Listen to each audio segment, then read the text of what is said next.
limit of the limit here at the Ministry of Information, we have the government, one communication, one goal, and one message with one platform.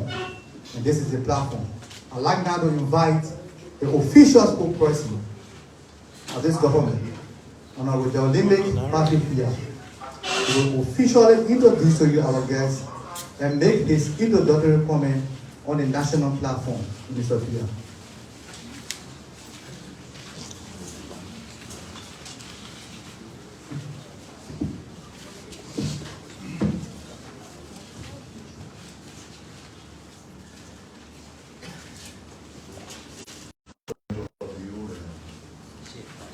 Welcome again to our press briefing.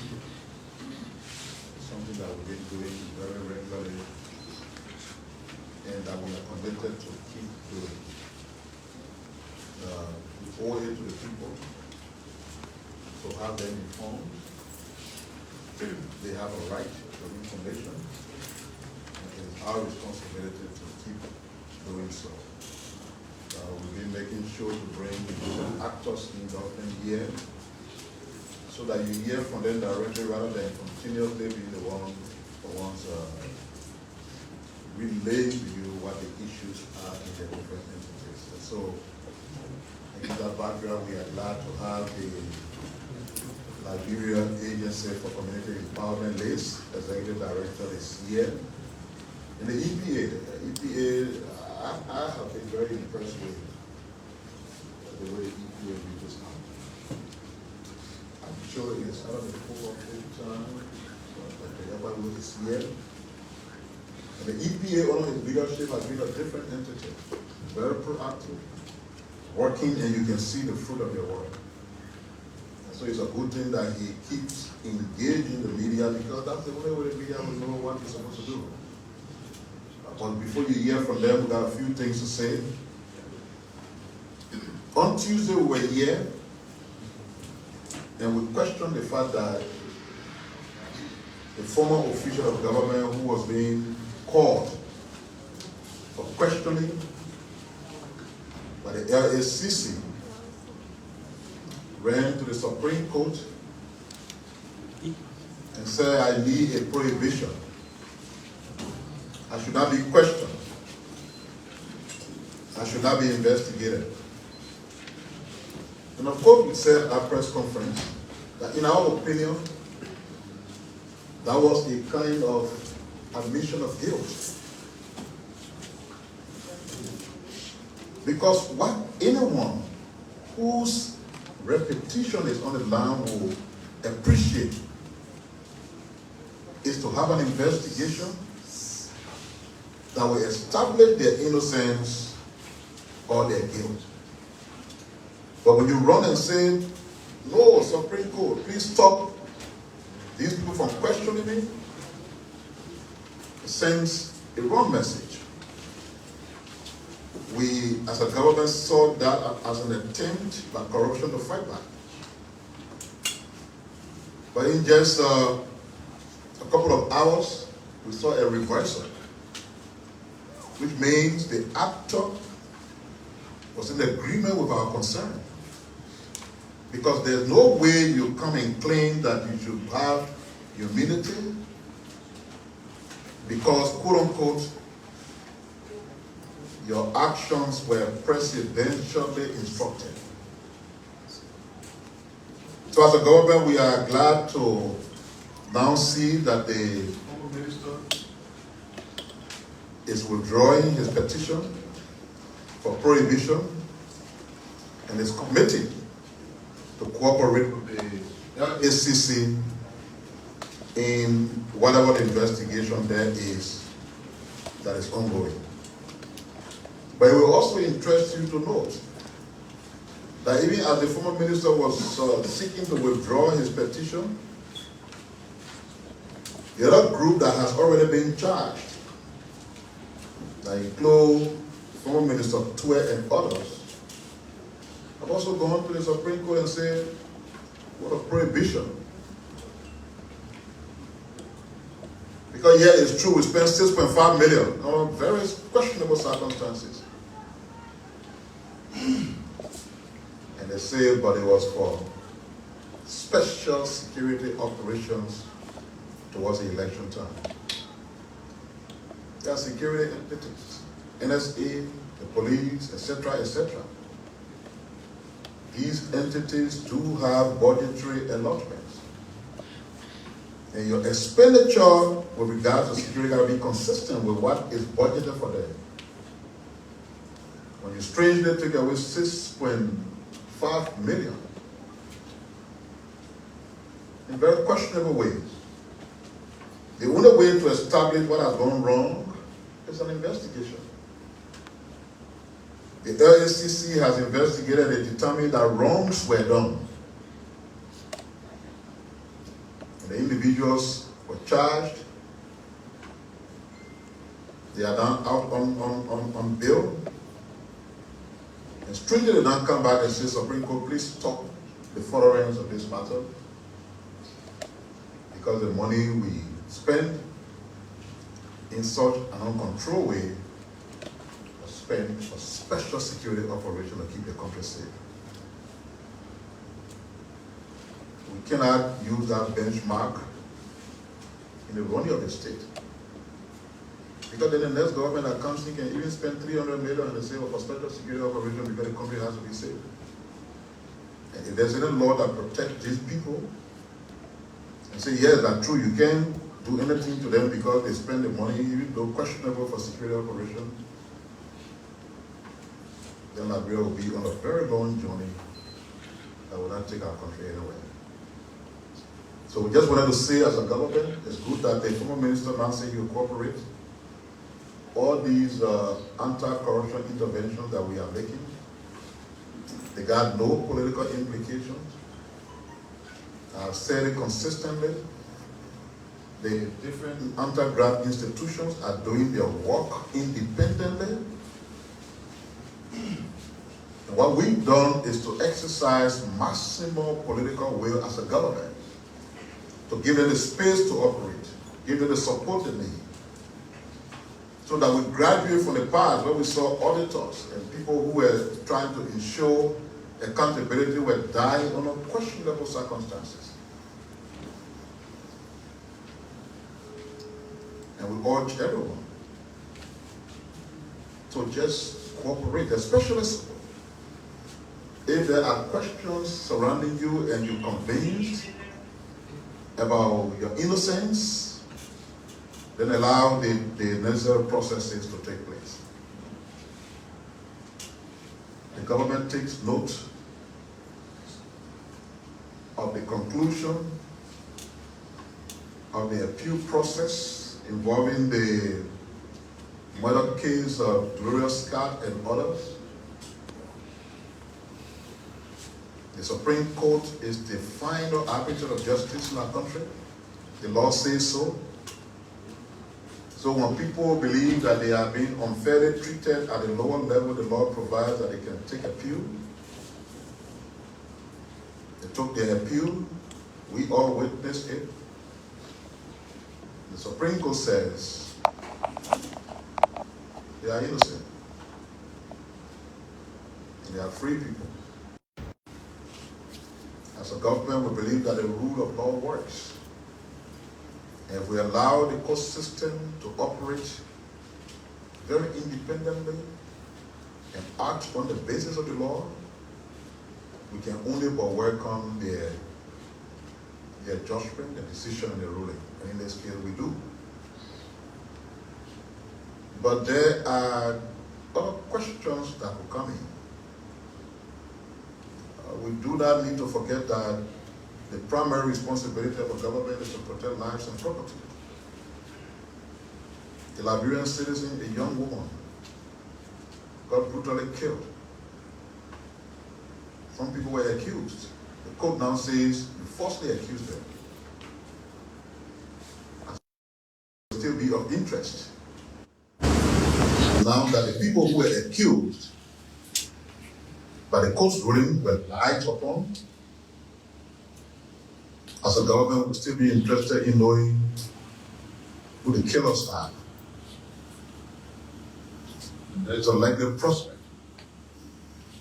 that will give some attention because just the acquittal of the people who the court now has determined were innocent does not conclude the fact that this young girl was not murdered. The facts remain that she was murdered, and if she was murdered, then we must be interested in knowing who the killers are.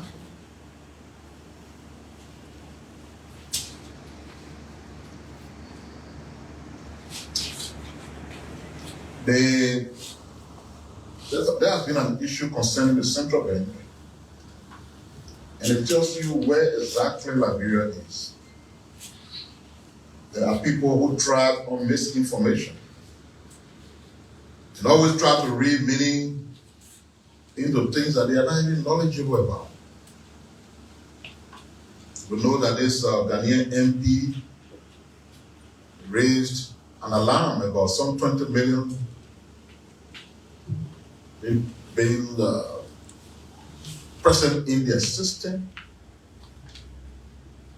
And once he did that, some political actors here on the ground, including some former defeated lawmakers, ran around to suggest that some acts of criminality were taking place.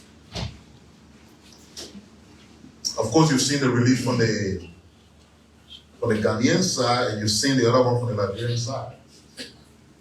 In my mind, the two releases are a little bit technical, in a way, all the appropriate jargons. And I just wanted to say what that means in simple terms. So as a country, we have a reserve with the Federal Reserve of New York. The currency we use here, the US dollar, is not our currency. And we all know that sometimes we all handle the US dollar very recklessly. So they get dilapidated, they get tuned, or they get all kinds of conditions. So the understanding between the country that uses that money and the Federal Reserve of New York is, when you have an accumulation of dilapidated banknotes, you send it back to the Federal Reserve of New York. If it is 30 million, the straw banknote that you send, they take that and send you the same amount of fresh, brand new notes.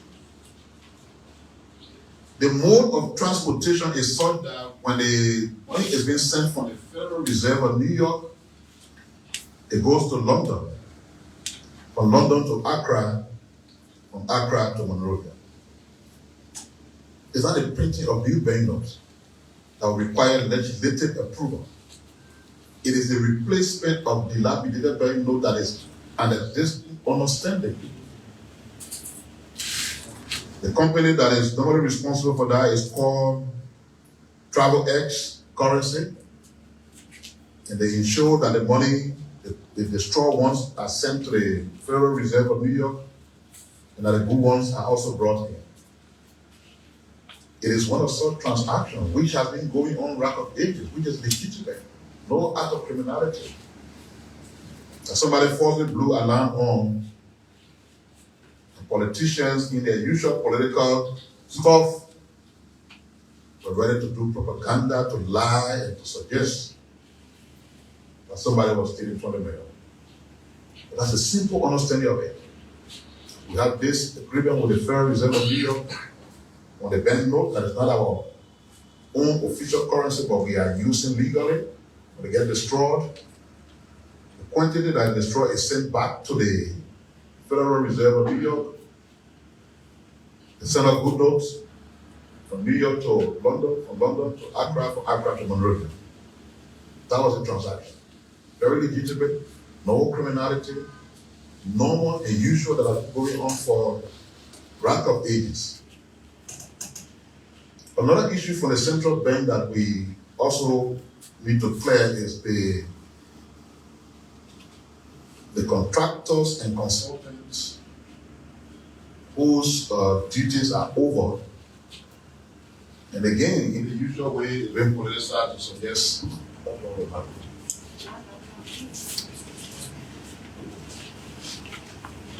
It's been politicized to suggest that people are being wrongfully dismayed, it's witch hunting, it's this, it's that, and so forth.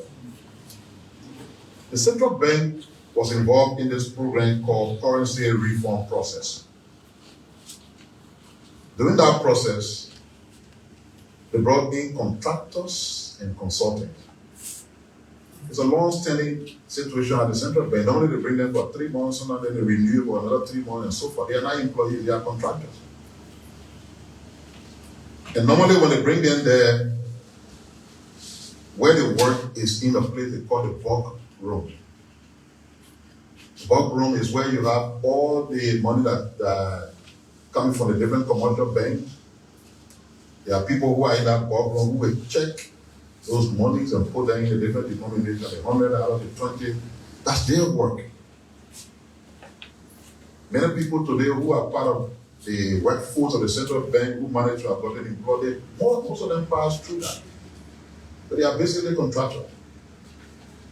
The currency reform process program is over. And their contractual services are over. And we all know what contractors mean. Not permanent employee, when the purpose for which you are contracted is over, the assignment is over. The CSA just reintroduced consultancy service. The individuals who have been recruited as consultants, they all come in for 6 months. CSA process says those consultancies are renewable only once. So if you have the chance to get renewal, then you got another 6 months. After that, your work finished. So if you feel that category and somebody say your work is over, and somebody say, oh, they're not working to Ministry of Information or consultant after 6 months or 12 months, they put it down. I wish on. So what the bank has done, inform them that the contractual services are over 79 employees, pay them what is due them. In addition to that, added what they refer to as handshake. And because many of them are there high school people, high school graduates, then the bank offered to provide scholarship for those of them who want to go to school. Just to give them safe landing.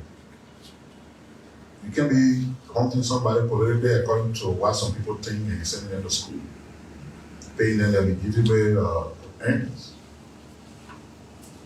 So we can do politics with everything, and those who know how the bank works, contractors and consultants, it's a long-time thing. So there are a total of 209, 203 of them are contractors, and just 6 are consultants. They were not employees, and they just following the process as it's supposed to be. As you may all be aware, the country has a new nominated Minister of Finance.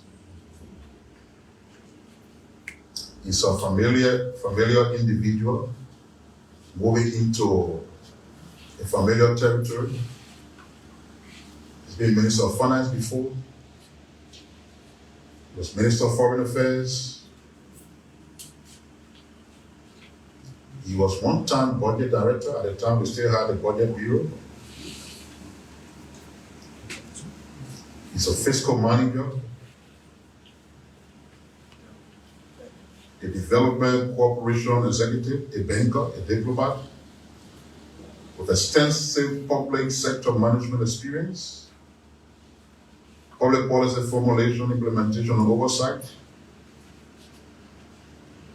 Has served in different capacities as bank examiner, bank analyst, head of international banking of the central bank, director of the budget, finance minister of the republic, country manager of the African Development Bank in Uganda.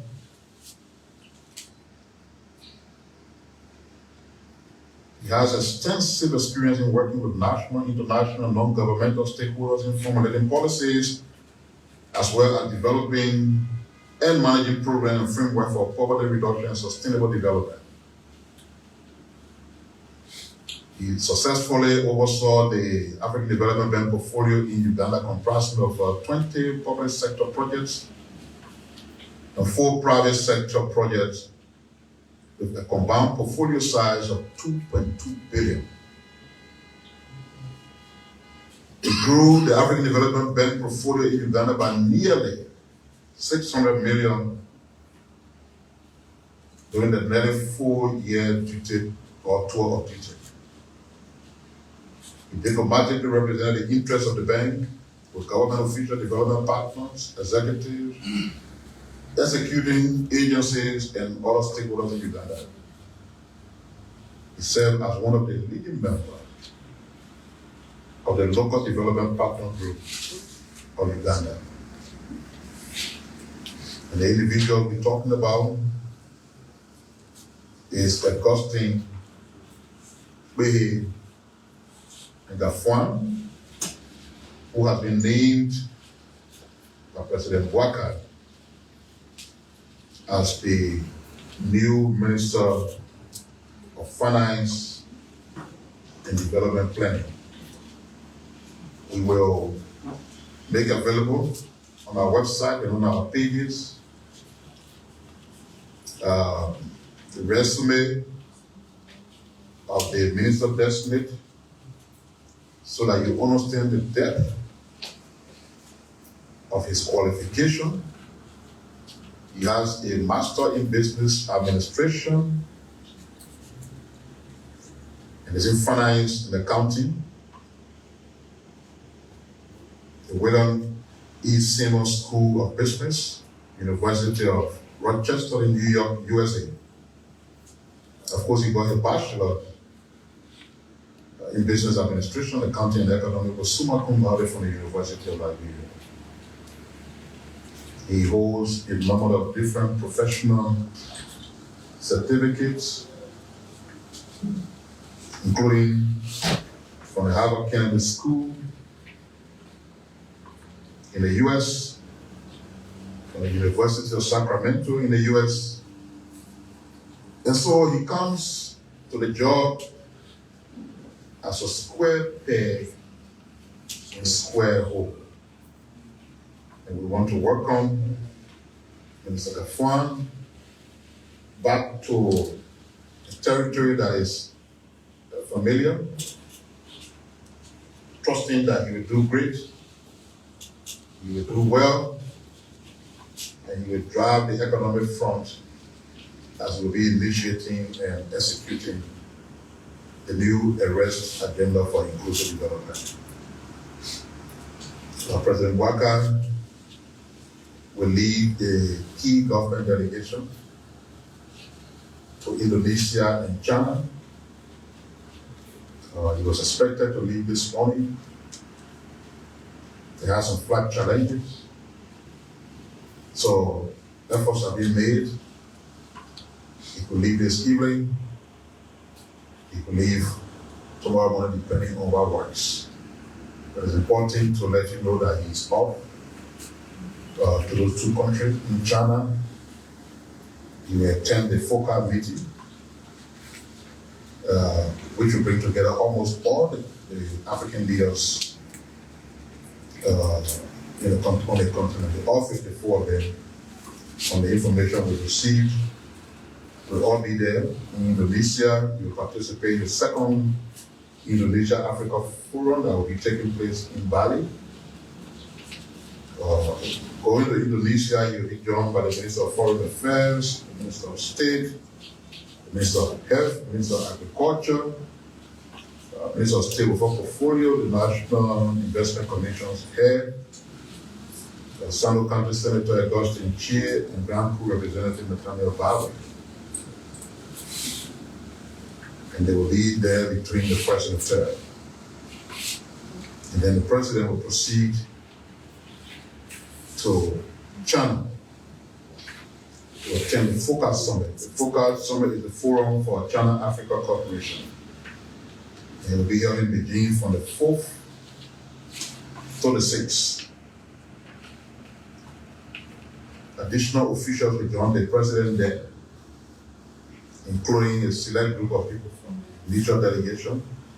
For others who will join the Beijing side of the stuff, we include Commerce Minister Amin Mudar, Public Works Minister Roland Giddings, National Security Advisor Samuel Kofi Rouge, the Maritime Commissioner and CEO Nito Zaza Lai, Minister of Information, the Inspector General of Police, the Managing Director of the National Port Authority, and the Director General of the Liberia Broadcasting System, among others.